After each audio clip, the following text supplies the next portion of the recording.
Fərhad Gözü oxunub. Bəli, bəli, əhvalatı falan.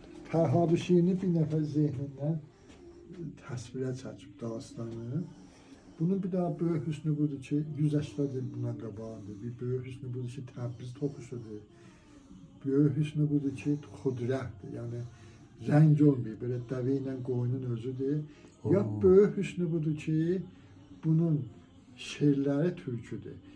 Nə mənə fəs görsüz İranda toxunub ki, dövrəsi yazıdır. Əksərən Hafiz, Sədi, Xəyyam, qahən az da Firdovsulardır. Bəli, bunda Hamısı türküdür. Əbülhəsən Racidir, hamısı türkdür, kamil də oxunur.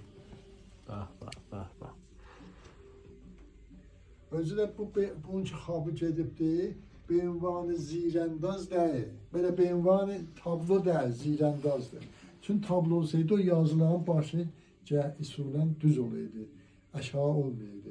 Bu ki, yerə salınır, o zaman əslən tablo Qacardan çıxıbdır, Qacar zamanı. Heç vaxt duvara vurmaq muddədir. Yerdə, məsələn, indi burada durub oxur, geçir burada oranı oxur, geçir o tərəfə oranı oxur. Çox gözəl, maşallah.